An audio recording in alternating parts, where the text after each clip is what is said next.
A woman who was fatally shot while pushing a baby in a stroller on Chicago's South Side has been identified as a cousin of NBA star Dwyane Wade. Authorities say Nick Aldridge, 32, was killed when two males walked up and fired shots at a third man about 3:30 p.m. Friday. Police say the woman was not the intended target.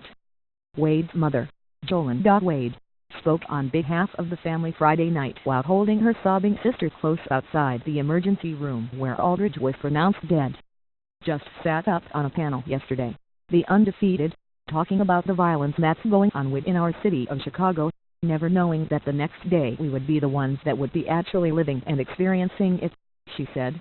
We're still going to try and help these people to transform their minds and give them a different direction, so this thing won't keep happening. We're still going to help empower people like the one who senselessly shot my niece in the head. The family did not take questions from reporters. Dwyane Wade, who returned to his hometown by signing last month with the Bulls, and his mother both were part of a series of panel discussions on gun violence hosted Thursday by the undefeated on ESPN. The conversations were held at the Southside YMCA in Chicago and focus on athletes, their experiences with violence and police, and the responsibility to act. Wade, who was not in Chicago, appeared via satellite. Police and the Cook County Medical Examiner's Office say Aldridge suffered gunshot wounds to her head and an arm. Police say the baby wasn't hurt and that the relative has taken custody of the child. Family spokesman Pastor Edward Jones said Aldridge was a mother of four and was walking to register her children for school. He said the family recently moved to the neighborhood. Police said one of the males who fired shots was being questioned Friday evening, but later said they were questioning witnesses in the shooting and had no suspects in custody.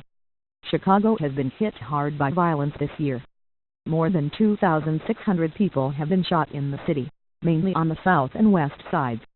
With 463 murders as of Wednesday, Chicago is on pace to record its largest number of homicides since 1997, when 761 people were killed in the city. Its murder rate is higher than that of the more populous cities of New York and Los Angeles. Wade did not speak directly to gun violence during his appearance for the undefeated but addressed deep-rooted divides in the community. We kinda adopted that mentality that, it's about me surviving, Wade said, discussing Chicago's history. It's important for all of us to help each other. Wade grew up in the South Side Chicago house headed by his mother, who was then a drug dealer. Dwyane Wade gave up drugs and turned her life around after being released from prison in 2003. Now a pastor, she sees the problems that contribute to the violence in the communities. Some parents have to work 1, 2 and 3 jobs and can't be there for their kids, she said Thursday night. Reality TV is raising our children today. And they're going out on the street and being disconnected. They grow up and look around and nothing's there. Dwyane Wade also previously urged an end to gun violence when he appeared with LeBron James, Carmelo Anthony and Chris Paul to open the skies with a call for social change. The endless gun violence in places like Chicago, Dallas, not to mention Orlando, it has to stop. Enough. Enough is enough, he said. This is not the first time Wade's family has been touched by gun violence. His nephew, Dwyane Johnson, was shot twice in the left in 2012 but recovered.